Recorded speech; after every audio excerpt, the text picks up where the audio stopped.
इस शीर्ष हत्यारे के पास हर मिशन के लिए केवल एक ही गोली होती है। इस बार उसका निशाना 2000 मीटर दूर तेज गति वाली ट्रेन पर है।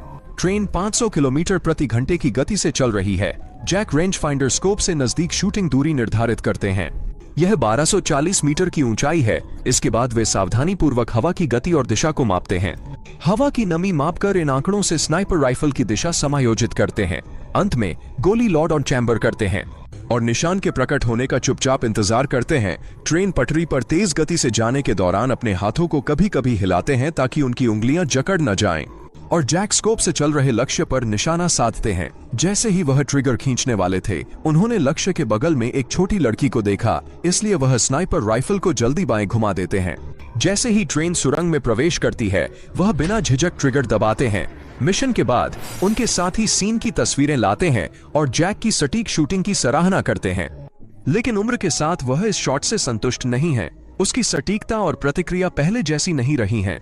अगर यह निशाना सिर्फ 15 सेंटीमीटर चूक जाता, लक्ष्य के बगल में खड़ी छोटी लड़की उसकी गलती से मर सकती थी। इसी कारण जैक ने जल्दी सेवानिवृत्ति लेने का निर्णय लिया।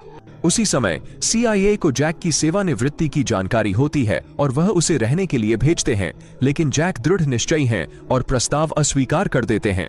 कुछ दिन बाद जैक स्पीड बोट रिफ्यूल करने डॉक जाता है। अच्छे दोस्त से मिलने तैयारी कर रहा है। भुगतान के लिए फ्रंट डेस्क पर जाते समय उसे ध्यान आता है कि कैशियर एक लड़की है जो एक हत्यारा है। जैक स्वाभाविक रूप से सतर्क है और उसे कुछ सवालों से परीक्षा लेने का फैसला करता है। एनी उसे बताती है कि पिछले कैशियर ने रिटायरमेंट लिया है। जैक नहीं पूछता, ईंधन भुगतान कर लग्जरी यॉट पर चला जाता है। टॉम ने जैक को चेतावनी दी कि हाल ही में मारा गया लक्ष्य एक वरिष्ठ जीव विज्ञानी था, न कि अपराधी, जैसा CIA ने कहा। टॉम मानते हैं कि CIA में किसी ने जानकारी में बदलाव किया है और वे छुपे उद्देश्य के लिए सच्चाई छुपा रहे हैं। इसके अलावा उन्होंने संपर्क का पता भी प्राप्त किया है, लेकिन उनमें से कोई भी यह नहीं जानता कि उनकी बातचीत CIA द्वारा पूरी तरह से निगरानी की जा रही है। वापसी के रास्ते में जैक को ईंधन मीटर में कुछ गड़बड़ नजर आती है।